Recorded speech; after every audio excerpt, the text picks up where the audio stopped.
Hi, a very good morning to everybody. Good afternoon. Um, so the webinar will be starting soon. We are just at the hour of 10 o'clock Singapore time. Let's just wait perhaps 30 seconds to a minute, then we could start the session, right? Because we still see lots of people streaming in.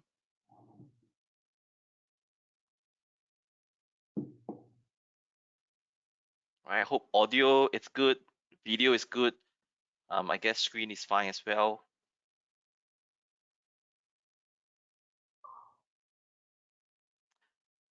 Okay, cool.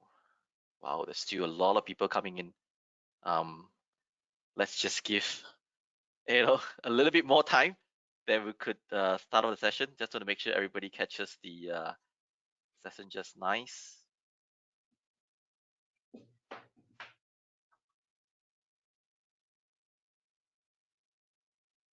Okay, all right. I think should be a good time for us to start. A very warm good morning to everybody, or good afternoon for some. My name is Keith, right? I'm from Veeam and I run the system engineering team across Southeast Asia and Korea. So welcome everybody to this session, right? Grateful that you're spending this 1 hour with us. And of course, today, when we start off the session regarding the topic on the war on ransomware, we have a very special guest speaker, right? You can see the camera, Jeff. So I'll let Jeff do his own introduction so that he could explain it better in person. So over to you, Jeff. Okay, thank you, Keith. Thank you all for being here. A warm welcome to you as well. It's great to have you here. Happy September to everyone. It's still August, the last 3 hours of August where I am today, but it's great to get set to welcome in the new month. And listen, everyone, thanks for spending time with me. Welcome to the event.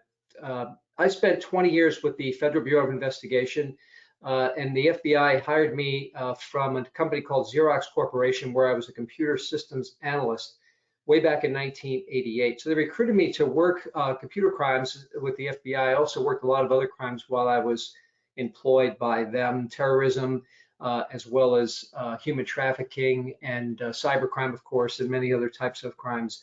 But my focus really for this presentation is on cybercrime and a specific type of cybercrime. We're going to talk about ransomware from the retired FBI agent's perspective. Now, sometimes the national media in the United States will call me and ask me to go on TV and make comments about some of the things that are occurring. Sometimes it's about cybercrime or other things as well. Now, this is actually a screenshot of me being interviewed on one of the TV shows in the United States, one of the business shows. This interview occurred right after the WannaCry ransomware attack, and the host asked me on this show, can the FBI stop these type of ransomware attacks? And that was very new at the time, these ransomware attacks back in 2017. And, you only have a couple of minutes on the show and you're live TV, and, you can't really explain too much about that. The FBI can't stop these attacks. It's really up to the victims, potential victims, to prevent these things from happening or be able to recover so they're not paying ransom. That's the only way these crimes are going to occur. So even back in 2017, that was the common theme in my responses to that question, and it will be today too. Now, here's the thing though, the reason why the FBI and other law enforcement agencies in your respective countries can't stop these attacks is because they're facilitated and undertaken by individuals that may buy the toolkit to do the ransomware attacks online on the dark web, or it could be nations that attack us for intellectual property. It could be groups in those nations. And it can also be organizations that are well organized, just like a business would be organized, everyone having a specific task with the main goal for these groups to gather profit. It's profit, just like a profit-oriented business. They're going to make money for themselves, only their line of business is to attack businesses that aren't protected and are vulnerable to ransomware attacks. And they'll have to pay ransom to be able to get access to their computer files and even get their business up and running again. I mean, this business model has evolved that way. Now, The problem also is for the FBI, US law enforcement agency, and the law enforcement agencies in a variety of different countries in Asia and other places as well, actually worldwide. We can't get at these people. You can't get at these people because most of them are in countries that don't cooperate with the law enforcement in our respective countries. In fact, some of these people on the FBI's most wanted cyber crime list, this is coming from right from the FBI's website, they work for the military in those countries. And certainly the military organizations are not going to turn over those people to face charges in the United States or in Singapore or any other place where the victims are located. So the crimes continue because there's no consequences, there's no deterrence, and the people are just have really, it's a high profit and it's a very low risk crime. And that's why ransomware continues. But there's something that we can do about it. Now, just give you just one quick example of someone on that list. This is a guy that is responsible. If you look at his FBI wanted poster, he does such things as attack not just the United States, but other countries as well through cyber means, defacing websites, more of a nuisance type of thing.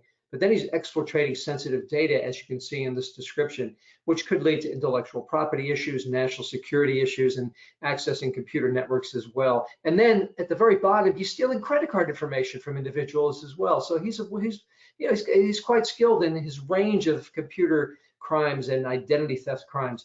But most of them are pretty much like that. So we have people that are a threat to our national security and also a threat to us individually on that list. And what really got me back in June of this year, this was kind of the defining moment for me in 2021, is when the President of the United States is meeting with the Russian president in Switzerland. And instead of putting his foot down and saying, these cyber attacks that are emanating from your country must stop, he basically said, just don't attack our critical infrastructures. So that level of appeasement is just, to me, appalling. You could attack wherever else you want, but not our critical infrastructures.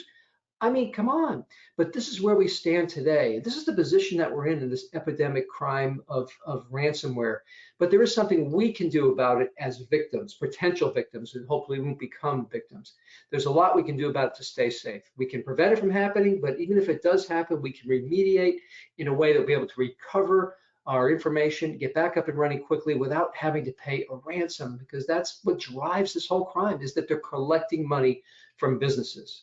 So in my brief time, I just have about 20 minutes to talk to you. I'm going to talk about how we got to the point we're at. I think you'll find that kind of interesting. How ransomware attacks happen. You're probably familiar with that, but I'll show you a couple of things you may not have seen before. And then just a couple of things from the FBI perspective on how we prevent these things from happening, or at least recover when there is an issue, so we're less likely to have to pay a ransom. And then Keith's going to talk in more detail as well from his perspective. All right, so let's get right into it. How we got to where we're at. 1934 in the United States, there were a bunch of criminals running around the country. I mean, physically running and driving cars and stealing cars and killing people and robbing banks and kidnapping people.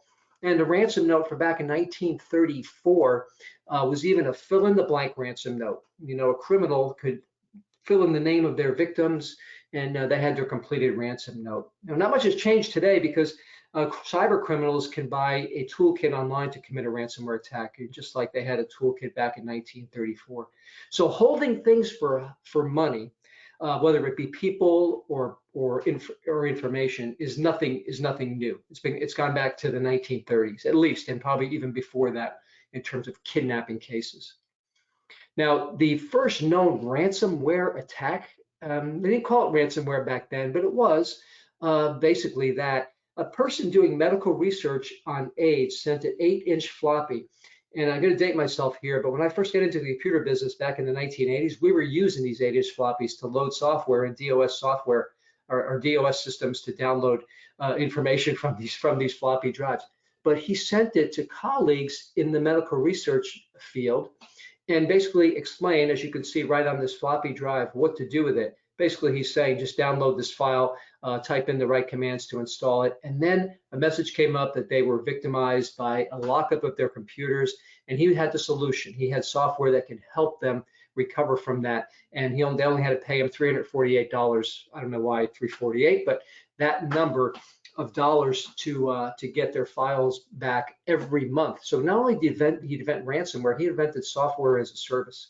amazing. But we've come a long way with ransomware attacks. And then in 2010, Bitcoin came into use as a digital currency. If you got it back in 2010 for even an eighth of a cent, an 8 cents or 8/10,000th of a cent, and held on to it, you'd be a pretty rich person by now. But it gave the criminals a way to be paid for kidnapping information and holding it hostage without it being easily traced to them, as wire transfers would be, credit card payments would be, and of course you can't facilitate cash payments that easily throughout the international network.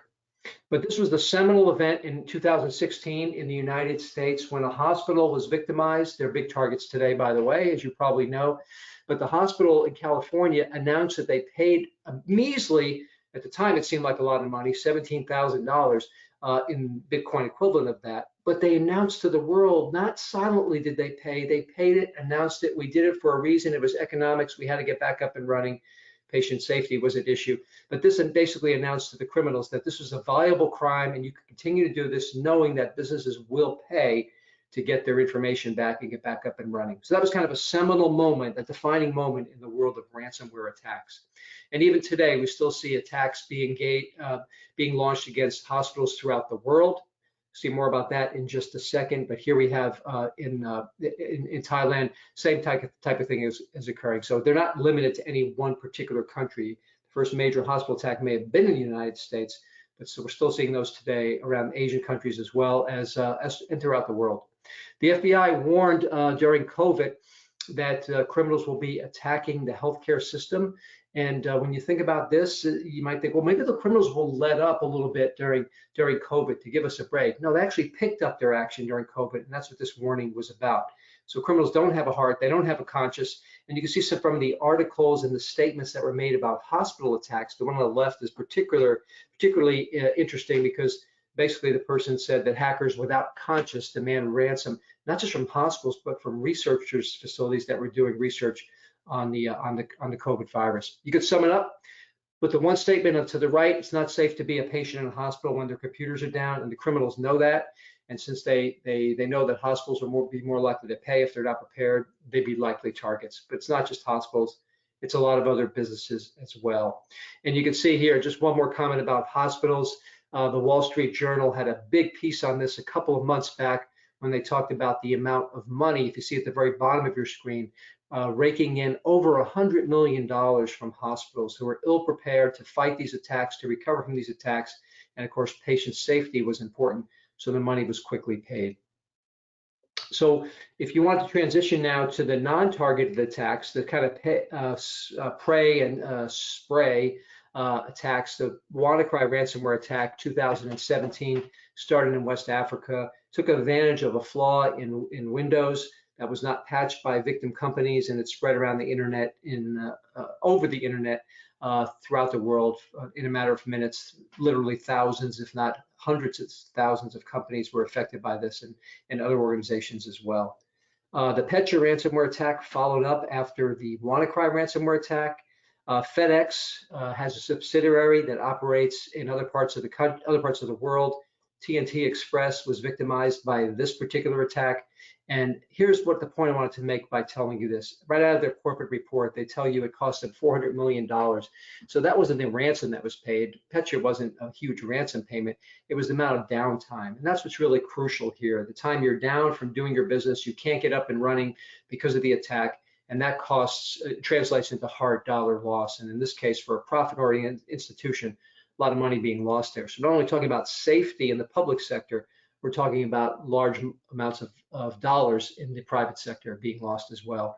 And Merck announced publicly they were victims of that attack as well in 2017, June of that year, and their remediation costs totaled over $1 billion. So lots of profit being affected by this, but also, of course, people's safety as well as you get into the medical facilities. And then the most recent major attack that we've heard about was the Colonial Pipeline attack in the United States. And now criminals learn that they can affect not only companies, but companies involved in supply chain, and as well as other businesses that count on those companies, as well as consumers who may react irrationally when there's issues regarding ransomware attacks, in this case, a shortage of gasoline in the United States. Now, just one side note on this. I want you to just hear what the CEO of the Colonial Pipeline said to U.S. Congress last June when he was asked about the attack. Here's what he says he thinks was responsible for that successful ransomware attack. Pay attention to what he's saying here about a VPN legacy system. In the case of this particular legacy VPN, it did only have single factor authentication. It was a complicated password, so I want to be clear on that. It was not a Colonial 123 type password. So they didn't use a simple password. Thank you for that. But they didn't use something very simple as multi-factor authentication that could have potentially prevented this ransomware attack that affected literally thousands and thousands of people in the United States and maybe even worldwide with the supply chain of the oil system.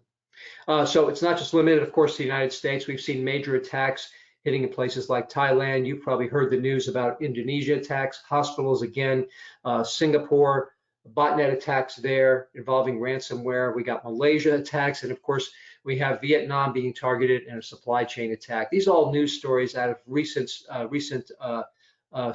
sources that we hear about attacks around the world. And of course, in other countries as well, you see about the number of attacks and the number of successful attacks that have been launched across the Southeast Asia area.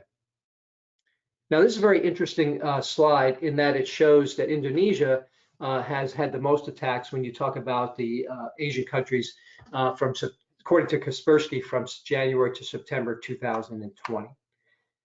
It's very interesting on this point. And I think, Keith, you had looked at this slide when we talked earlier. And my reaction to this from a cybercrime perspective is, you can look at these numbers as pure numbers, but the thing is, you have to adjust for population. Of course, Indonesia has way many more people than some of these other countries here, like 276 million people. So you have to account for maybe the population density or the population and the attacks per capita or per 1,000 people in a country. Still, Indonesia would be pretty high. But the rule here is something I learned in the FBI. We never let our guard down. We always have to be vigilant, no matter how you may not think you're a target, but if you think that, then you will become a target. So you have to stay protected, be careful, and always be vigilant. And Keith, did you have some comments about this as well? Yeah, I mean, thanks for running through the slides and showing up numbers, right? So if I look at the chart, Indonesia, Vietnam is really at top ranking. Thailand, Philippines, Malaysia on the medium range, and perhaps Singapore together with Laos, Myanmar, or Cambodia has the least ransomware attack detected. Like your response, right? I think there's quite a fair bit of work to be done in terms of ransomware protection, right, for the top and medium range countries. But I guess at the same time, we need to put a reminder for those countries that is in the least attack. You must never be complacent, right? Keep reviewing through your ransomware prevention methods. We'll run through them later on as well, or perhaps even adopt newer one from this webinar where Jeff and myself will cover this through. And Jeff, just to kind of stop in for a while, apologize to some of the attendees that is having some audio or even some video problems. I think generally, I think all of us are running fine with the slides and the audio. And the last thing is, if you have any questions, right, just post it in the question box that you see in the screen, right? And then we will come back to you right at the end of the session where we will leave 10 minutes for Q&A as well. Yep. So back to you, Jeff. Yeah, and Keith, that word complacency is so important because that's what the criminals count on, that we become complacent. We don't think we're going to be attacked. We're complacent. We let our guard down, and that's when it can happen. So we can never do that. And on this particular slide, Keith, I know we talked about this earlier when I was going over my presentation. And here we see that we have the ransomware family and the countries as well as the targeted industries in those countries. And of course, you have the spray and pray mentality, like the WannaCry ransomware attack, but you also have the targeted mentality as well. So for criminals, the hackers, they go after certain industries. We talked about hospital already, but then the new thing they're looking at is industries that are critical industries, critical infrastructures, like Biden told Putin, don't attack our critical infrastructures, or those with intellectual property that could be used and potentially threaten to be released if ransoms are not paid. So that's why we're seeing a kind of a shift to that, as well as hospitals may be becoming more protected. We're going after companies that have these vital interests that are not protecting themselves as well. Keith? Yep. So my view on this, let's look at this at using a wider lens, right? If we take away the targeted country and just look at the targeted sector here in this slide, ransomware is attacking. It will just happen anywhere within ASEAN or even the wider regions that we see, right? So again, let's take this off where we put it that it's not going to just be happening on this targeted country. It could be happening anywhere. Right. Right.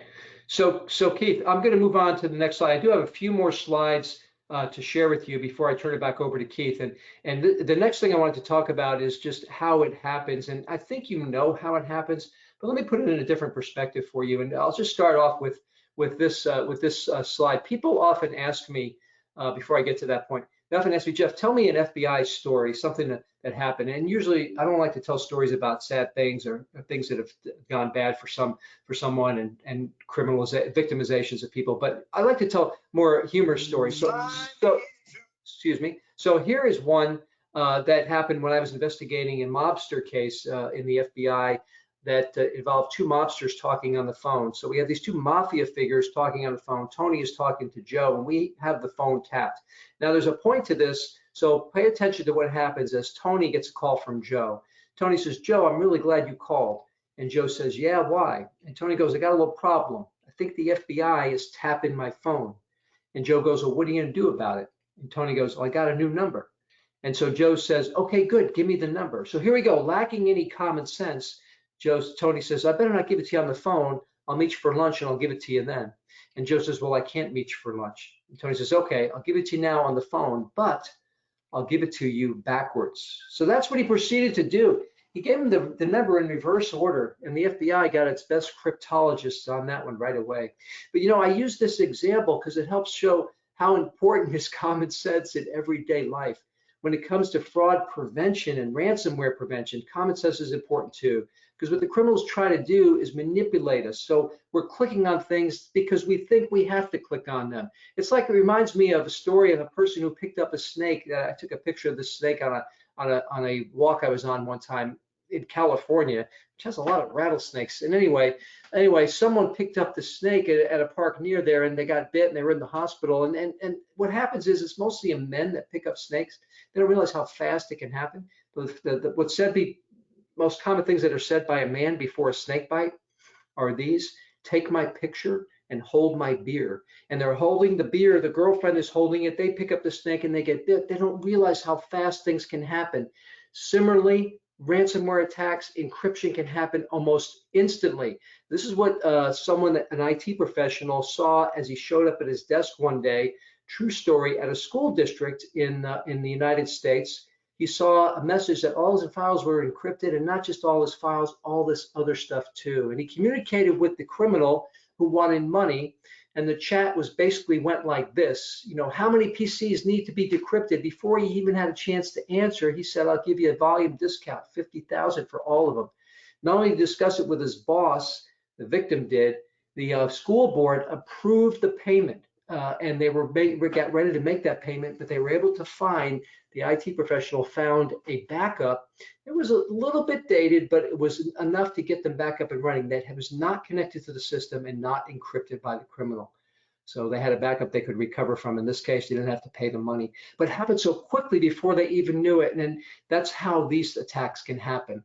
It can happen as simply as someone in a company, one weak person, a weak link in the chain, clicking on something they're not supposed to. It can also happen when someone sends a document that contains malware, like a Word document, and they actually put a password in the document. That wouldn't make sense either. Or they put a password, in the email. That wouldn't make sense, right? To do it that way. You would send the password through another method, but they're trying to get past the antivirus scanning programs that a company may use to see if there's malware on the document before they open it. Those programs can't open the document because it's got a password associated with it. So something like this doesn't make sense. You don't click and open the document as well. Malware is contained in that. Could be in a resume that's sent to an organization. Quickly as that. The next thing that can happen after they click on that, quickly as that, is the encryption occurs. And this is what you see when you try to open up files. I mean, you know how this works. They try to explain to you the difference between, cryptographic, asymmetric encryption and public key cryptography. But you know what? You don't have time to deal with that. You just want to get your company up and running again and get your files accessible, your production files back in operation. And then the criminals make the demand, and usually it's a volume discount. Isn't it nice of them to give a volume discount when they've encrypted multiple systems? They tell you don't try to follow them because there's no path to follow them. Don't even worry about it. This is what the criminals used to say when they kidnapped people in real life back in the 1930s. And they'll even destroy all your IP address and encryption keys in case you're worried about privacy issues. Really nice of them, isn't it? But you don't have time to enjoy anything. You trying to get back up and running, and that's where the remediation efforts come in. And if you're not prepared for that, it could be a long and arduous process. They may even send you a message like this. Right? It's almost gotten to this point with customer satisfaction being so important these days. But in any case, this is what we do to stay safe. Let's just get to that point right now. I'm going to turn it back over to Keith. So for prevention, I'm just going to mention to you what the FBI says, what the Canadian National Police say, what they say in England, all basically the same thing, right on their websites, these federal law enforcement agencies, and I'll show you another one in just a second. Make sure you have an offline backup that you can recover from, one that's not connected to the network. Same thing in Singapore. The Singapore Computer Emergency Response Team says the exact same thing. To prevent ransomware or stay safe from ransomware attacks, back up your critical data regularly and keep it offline so you'll be able to recover from that. Now I'll just finally end with a couple of slides here. So what we're talking about here is air gap backups. That's number one. And don't forget about educating employees, and not only doing that, creating a culture of security so people are always thinking about security, not just when you tell them about it in a couple of days after that. It's got to be a culture that's ongoing. And of course, be prepared with incident response plans, including ransomware attacks, because they are so common today. It's got to be on that list of what do we do when this happens, using strong passwords and multi-factor authentication, just a simple thing that could have prevented the Colonial Pipeline ransomware attack, which I mentioned earlier, and then keeping software updated as well so criminals can't take advantage of those vulnerabilities that may be in systems that are out of date. And what happens if you pay? Criminals will say, just pay the money, we'll get you back up and running. And some people will even say, if it happens to me, I'm just going to pay the money. But the problem is, if you pay the money, there's no guarantee you're going to be able to recover your information. You may not be provided your encryption keys, right? You'll be put on a payers list, maybe be attacked again, and it just encourages behavior of the criminals. And not only that, right? Not only that, the money that's sent to the criminals could be used for other activities, and you can see the amount of money behind some of the groups that were responsible for the Colonial Pipeline attack, software as a service or ransomware as a service in this particular case, right? The money could be used for other criminal activities. So the victims paying the money may actually be funding other things that can hurt, other criminal activities that can hurt other people as well. We have to think about that when we just pause and say, well, we'll just pay the money. That's never a good solution. Remember, this is the problem we're facing, but there's a lot we can do to stay safe and remediate from these attacks. And you know how to reach me. There's my email address. Of course, I'll stay on the line as Keith talks here, and we'll be able to answer any questions that you may put in the question box. And then we'll get to those in a little bit. Keith, I'm going to turn it back over to you. Thanks, Jeff. Really insightful. I think this is really good sharing, right? Back to me now. Just want to make sure if slides are okay. Okay, great. Let me just quickly run through. So this will be a quick agenda that I'm running through, right? Objective, reliable ransomware protection, the NIST cybersecurity framework, a little bit more on the framework itself. I'll cover this 32110 rule as well, some advice from our Veeam support, and a quick demo to wrap things up. So meanwhile, while I'm running through the presentation, because Jeff is still online, please just post your questions in the question box, right? And he'll come back to you as well. And perhaps you'll just pick a few questions off at the tail end of the Q&A section, right? Let me just quickly run through it. right? So top line objective, right? Key takeaway for this session, we're looking at reliable ransomware protection. How do we keep data safe, right? Whether using immutable, malware safe storage repository, right, for backups. And the whole purpose is really to prevent malicious encryption and deletion as well, right? And um, three pillars that we look at strengthening the digital resiliencies, right?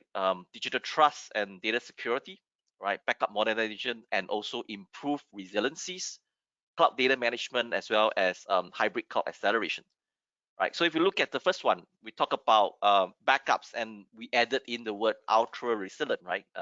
So this is one of the words that was made up by one of our PM team internally within Veeam. And when we look at ultra resilient backup, it's really how do we protect against ransomware. Today, backup is not just meant only for recovery, right? It's also a form where we use it to protect against ransomware.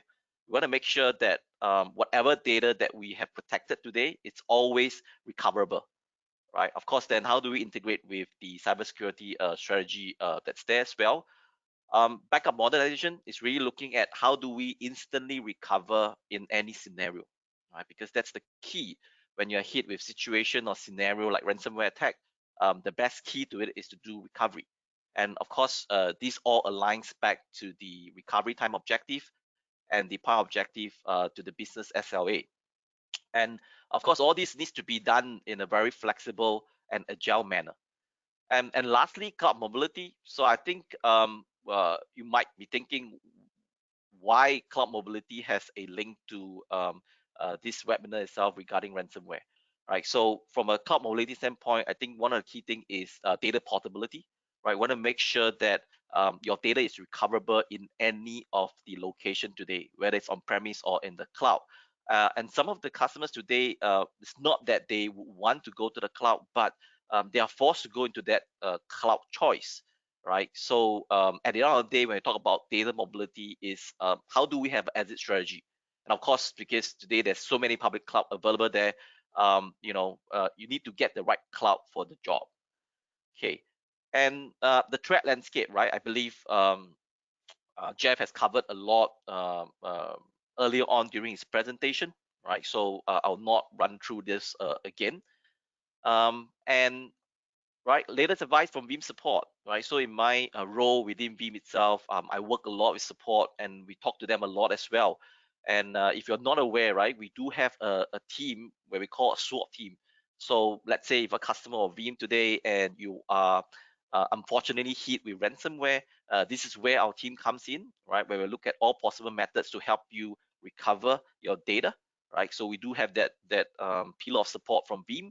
And after speaking to them, where they are encountering so many different customers that's hitting with ransomware, these are a few advices from the Veeam support that they're giving. So ultra resilient backup, right, or copies of backup, right? It's always the best lines of defense for recovery. And the breakdown is not following the 3-2-1 rule, right? I'm not sure how many of you are aware of that 3-2-1 rule. I'll cover that later on in the session as well. But if you go to my LinkedIn post, I actually spoke about a 3-2-1 rule where I did a travel to Madrid, Spain a couple of years back. And really, the three different copies of data, in my perspective, is money, right? So, or credit card. So I have one with me that I got pickpocketed up when I was traveling. I have one at the hotel room, and of course one in Singapore, where actually the bank courier back to me. Two different medias, right? So two different locations of media. So yes, I have one in my wallet, and the other one is actually in my backpack in another wallet. And of course, lastly, a one offsite copy. This is the scenario where back home, the Singapore banks actually have couriered back to me. So take a read at those that I've written. Next is really encryption, right? So this is intentional one. It's not about the ransomware aspect where they encrypt your data. So we could configure encryption of your backups today, but the issue here is once you enable them and you forgot your password, that's gonna be bad. So make sure, right, you have a form of application or software to keep track of your password. So because you don't want to lose your encryption password and end up you cannot do your recovery when it's needed. Of course, then the next will be the separations, right? When we talk about separations, will be separate accounts, permissions, and the breakdown of it is don't use the same like domain admin across all your usage on the system or log into the system.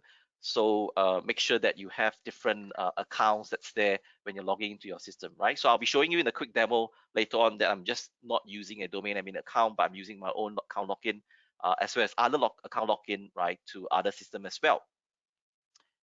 Next, MFA, right, multi-factor authentication, right, use whenever possible. I think Jeff mentioned that as well. You could see today whether it's an email, LinkedIn, and many more online services today, they have the ability to authenticate to your phone, right? So make sure that you use that. Tapes out of library, I think a lot of time, yes, we are looking at that offsite media, but one of the concerns here is maintenance needs to be done, right? So there was a requirement that I did back in my SI days. So they were using LTO autoloaders. So I'm not sure if that resonates with a lot of people, right? And there's like 7 slots within the autoloader. So what they do is they have an IO station. They keep loading and unloading the tapes media. Uh, but because the unloading is slow in that technology through the IO station, the customers just say, hey, just size up 7 tapes. So I always keep in the autoloader. I don't have to take the tapes out to do maintenance. And what happened is one fine day, the IO station just hangs. Right? You cannot even load the tape in for restore. So try not to do that. Use your maintenance mode, remove the dead medias, or even use worm media, right? And of course, lastly, prioritization, right? Identify what to restore first. A lot of times, I think having a plan to know what to restore first is crucial, right? Doesn't mean that the data that's missing now, if you start restoring, or if the whole infrastructure goes down and you want to restore, you need to know what comes up first, right? Whether it's authentication and so forth. All right, and yes, and a little bit covering through the NIST cybersecurity framework. Really the 5 capabilities within the framework, right, is really to do identification, protection, detection, responding to the threat, and also recovery, right? So from a product standpoint, from Veeam, we have the technology today to help you identify possible ransomware attacks, right? So I'll cover through a little bit in my demo as well. We're able to use our Veeam or Veeam Backup Replication to do data tagging, to define where your source infrastructure that you're protecting, which location is it in, and where you are backing up to as well, right? Of course, then give you a business view to look at things, and then protection, really the 32110 rule, right? And immutable storage, right? That's also something key that I'll cover through in my demo later on.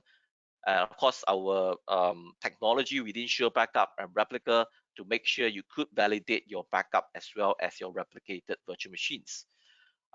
Detection, right? How do we then do monitoring alerts to detect whether or not is there a ransomware attack? We do also have data integration API where you could really mount up whatever volumes that we have backed up today and then run a antivirus scan. And of course, responding to a threat, right? How do we respond to a threat? Where we talk about orchestration, how do we validate the business SLA, as well as having dynamic documentation, because all around when you're doing your data protection, right, you want to make sure that whatever that you have implemented today has some form of automation as well. And you also want to know what has been configured in your environment so that you know whomever leaves the organization, you can still keep track of all the documentation that's there. And I think the keyword here is a automated dynamic documentation, right? Generated through technologies, so you don't have to manually do it yourself. And of course, lastly, recovery, right? So you might never know that your data that you have backup today is actually having some dormant form of viruses or malware that's based on time base. So whenever you're doing a restore, you don't want to recover a malware or virus back to the environment, right? So secure restore is something that I'll talk about as well. Of course, it also talks about speed, right? Where we can give you granular item level recovery or even instant recovery, where we give you a very predictable recovery time, right? So data labs is basically just an environment that you want to make changes to it prior to do any recovery that's there, right? So let's look at some cybersecurity defense strategy, right? So data is still at the heart of everything. And within the data itself, we know how critical data is today. and we know we have data sprawl, and of course we have ever growing data. I've never spoke to a customer today that told me that their data is not growing, right? So it's either growing in on-premise or it's growing in the cloud. And of course, when we look at it, there are really three aspects of things where we look at people, technology, and process, right? I think Jeff spoke about the education aspect. So this is where we term under the human firewall, right? Ensuring that your employees or people has the respective cybersecurity awareness and also the behavior. Well, once you have that from a knowledge standpoint, right, you are able to use technology as well as the business process to run through that cybersecurity defense strategy. And when we look at it again, when we add the NIST cybersecurity framework together with Veeam, where's the common areas that we are looking at today, right? So again, we have the five identify, protect, detect, respond, recover based on the framework, right? And we added in one more, right? Report that's there.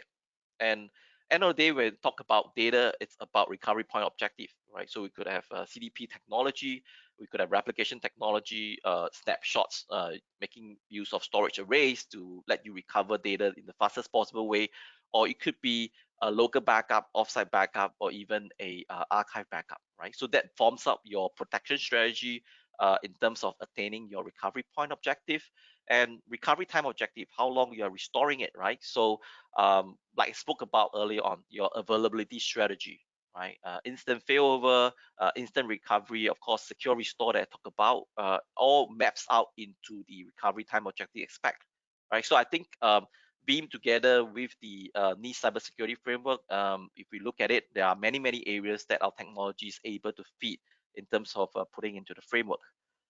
Right, and just to add a little bit more on the response aspect, right? So DR orchestration, because why we want to make sure we minimize the human error when we are doing DR activities, and I believe a lot of you on the call has experience in doing that disaster recovery, and you know how painful it is when you are using manual labor trying to get your DR site ready in terms of hardware readiness, in terms of software readiness, and you probably take 2 weeks to prepare and just to get through that 24 hours of recovering your data.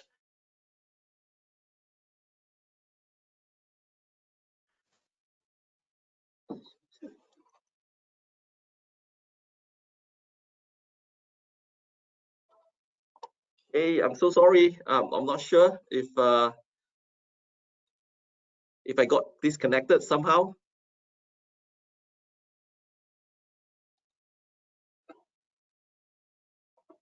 Okay, I'm so sorry. Not sure why something happened.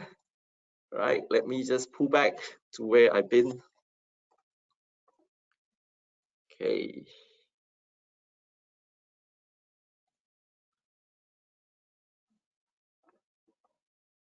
Okay. Okay, I'm back on. So sorry regarding this. Yeah, probably some technical issues happening, and this is guaranteed to be live. Okay, so like I was mentioning, right? If you could use technology today with one-click simplicity, you have lightning fast DR and migrations, right? How do we fully validate your DR plans? And of course, assured compliance, right? How do you have a simple, intuitive DR plan creation, orchestrated storage and VM failover? Of course, actionable documentation and reporting, right? And a couple more slides before I run into the demo, right? Encryption, right? A must-have safeguard. So, like I mentioned early on, this is intentional encryption. You want to make sure you encrypt your backups to prevent exploit if leaked. And why some ransomware are making ransom of leaking data. That's what Jeff has also mentioned earlier on, right? And having your backup data encrypted is really an additional safeguard against ransomware, right? Should it come into contact with one or more copies of backup data. And of course, Veeam technology permit encryption of your backup jobs, your transaction log backup jobs, right? Backup copy jobs, even your Veeam zip, right? As well as tapes in media pool. So we provide you many ways to do the encryption, right? Based on the backup technology that we have.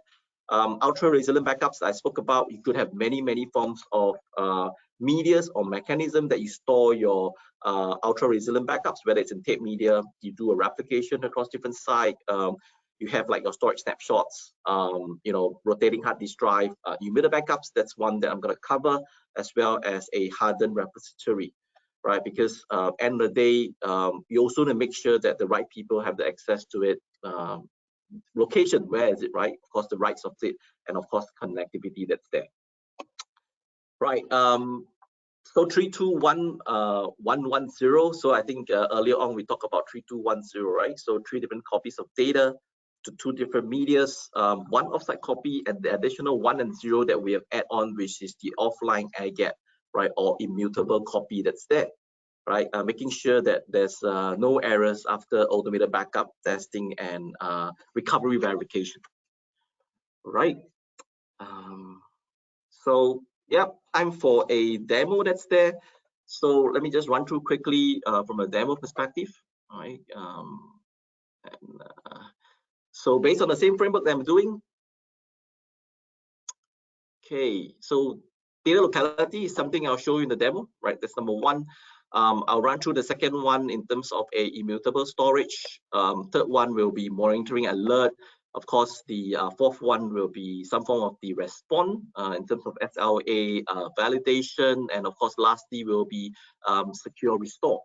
Right. So let me just exit out of my screen and let's see. Okay, probably just a quick check.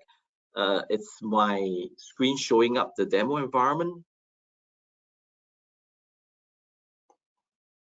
Okay, good, cool. So the first one, identify in terms of data locality. So this is where the VBR or Veeam Backup Replication console looks like.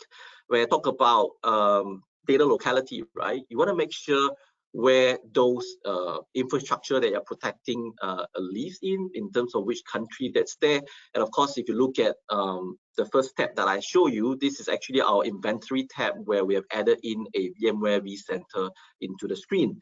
And within here, you can see all the virtual machines that's listed on my right.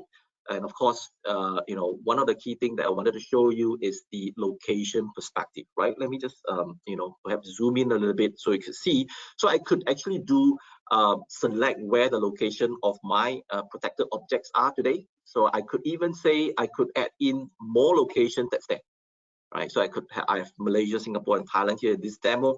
So in the virtual center that I have for my virtual machines, they're residing in Malaysia. And of course, I also do have a Hyper-V environment, and I've actually set the location to Singapore, right? So that's where you're protecting, right? Of course, where you write the data is something that's important as well. So the same thing that we have actually applied through, it's also where you're backing up to. So in this case, I have 3 scale-up backup repository right across Malaysia, Singapore, and Thailand. So SOBR1 goes to Singapore, and then of course the second SOBR, right, goes to Malaysia, and so forth, right? I think you get the idea.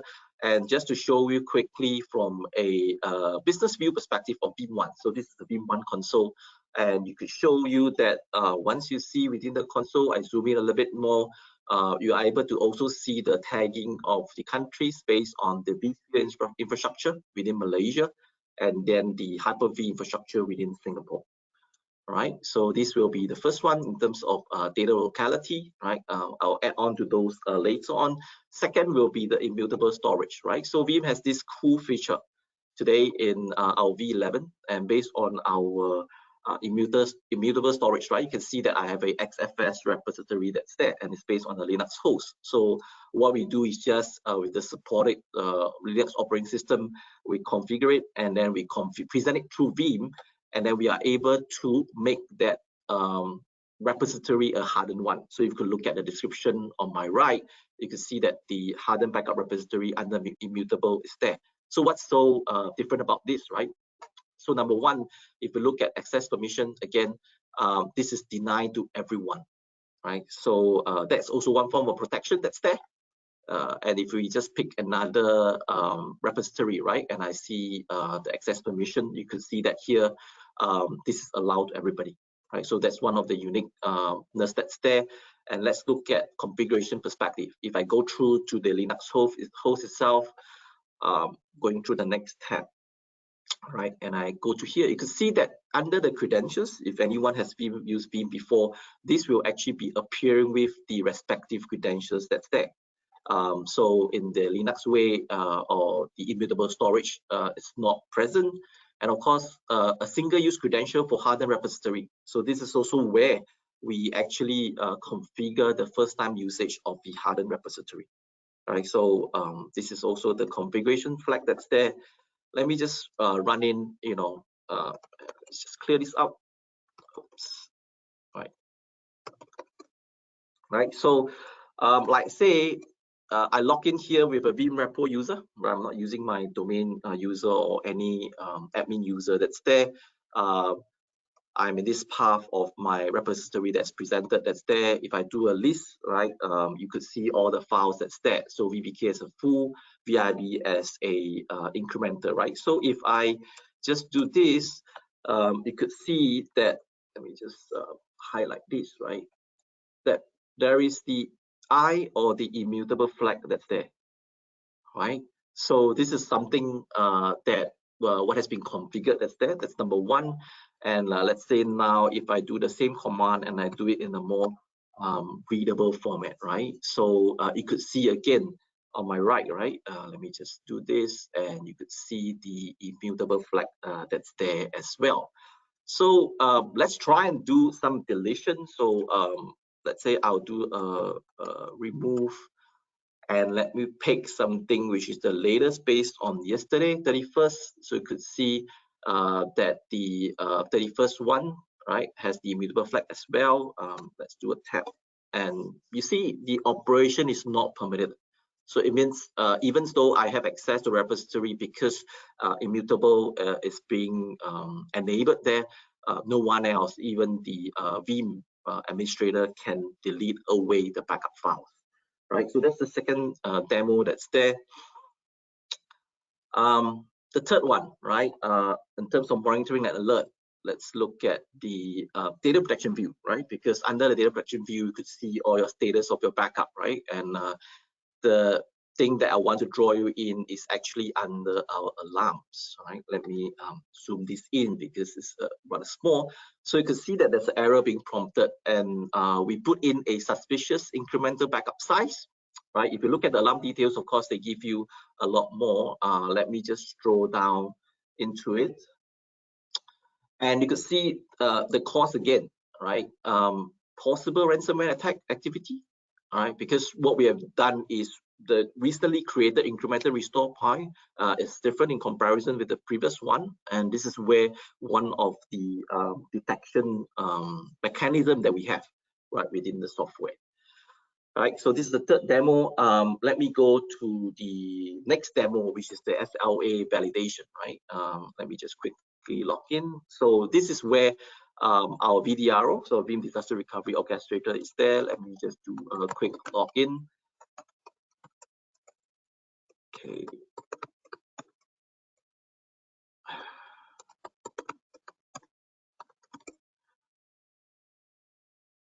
Right, so upon logging in, you could see that we have a main dashboard that's there, right? And of course, there will be the plan execution, readiness check, and testing. So within here, I'm going to cover a little bit on the SLA validation. And you could see that there are two plans that's there. One is enabled, one is not enabled. And of course, if I look at the one of the plans, what we are doing is we're trying to do an automation of the Veeam replication. So how do I initiate a failover using the VDRO?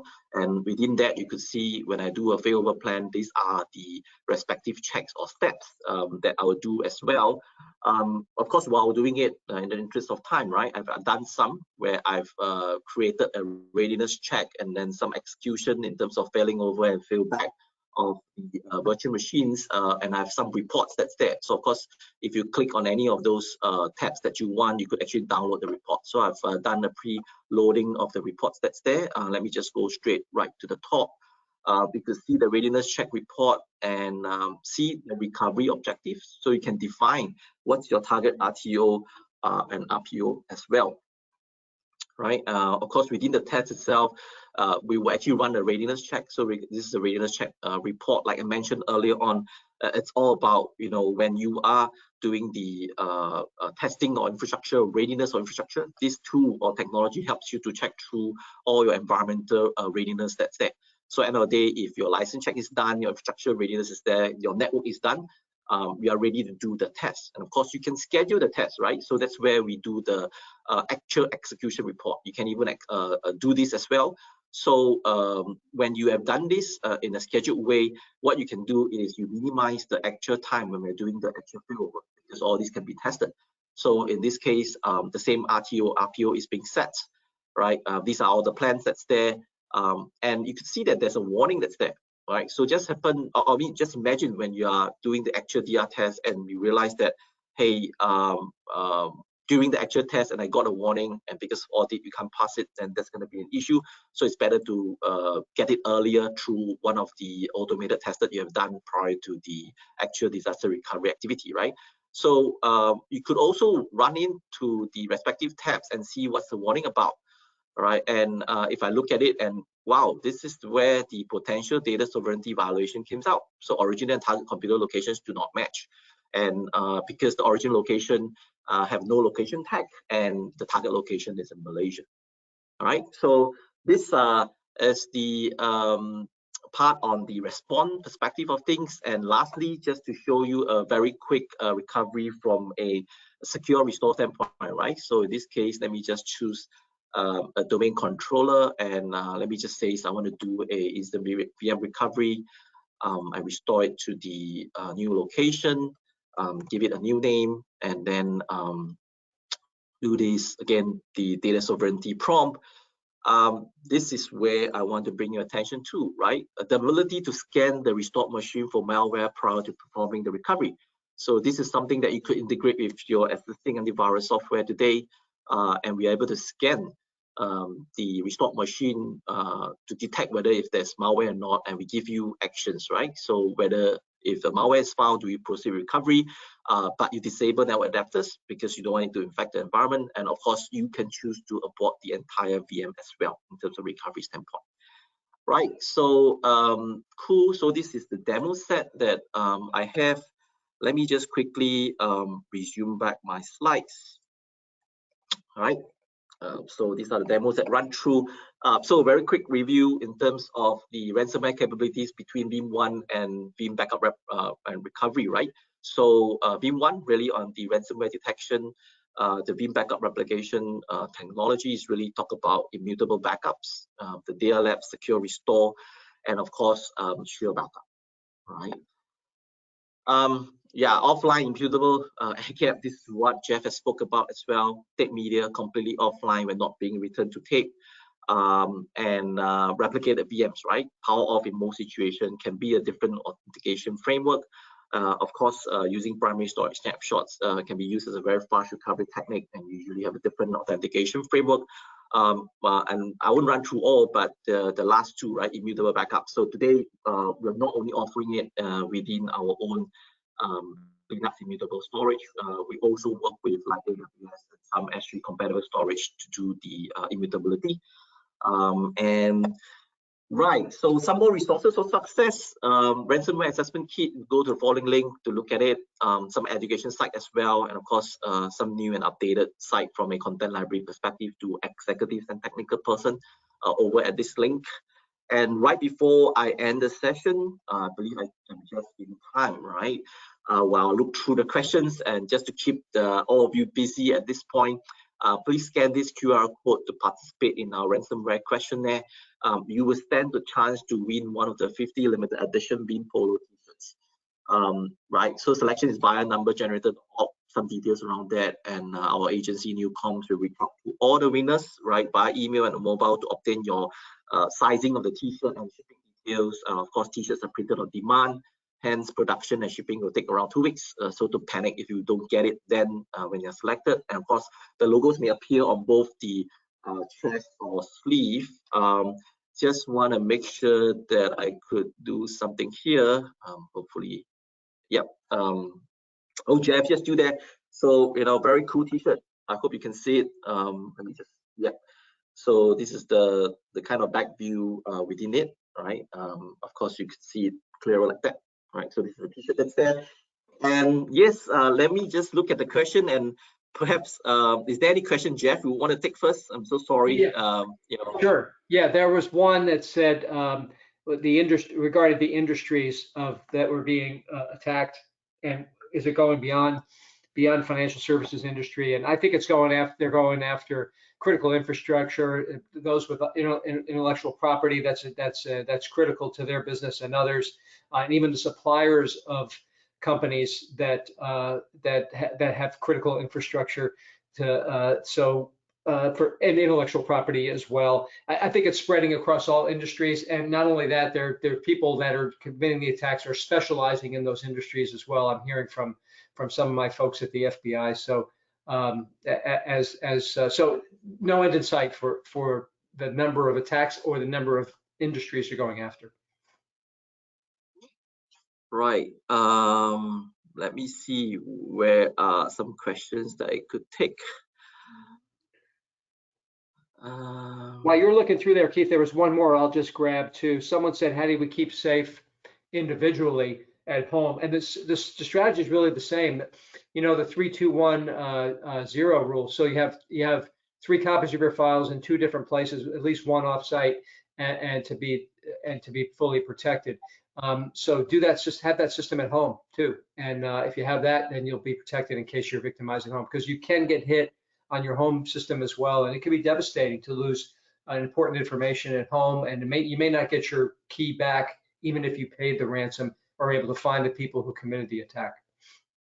Definitely, right. I think that there's one question, how the recovery will be done if the file backup already with ransomware attack, right? Is it, where you restore from backdated files or other methods? So yes, that's why from a backup technology, or the way how we do the approach of backup, right, is not to just take a one-time off backup. You should have multiple points of recovery, because if you know first when ransomware attack, we could choose multiple points of recovery to do that. And using Veeam, of course, you can do instant VM recovery, and that way, whether it's for virtual machines or physical workloads, right, you're able to instantly recover those workloads and check whether if there are any possible malware detection that's there first before you safely allow them back into the organization, right? So I think that's one method. The other method, of course, is using secure restore, right? Just scan it first to ensure that there's no malware that's there before you release out to your production environment as well.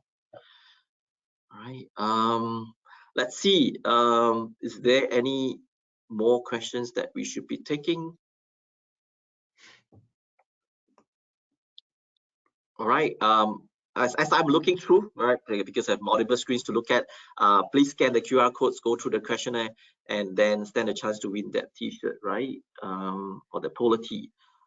I'll probably just pick one. Just came in, I think, now. Would it be possible to set up immutable backup using QNAP NAS that is Veeam certified? So, based on our immutable setup, what you need basically is a Linux operating system, right? So in your case, you perhaps want to present, right, whatever this volume to that Linux operating system that's there, because the key for us is going through this Linux operating system to set up the immutable functionality that's there. Okay.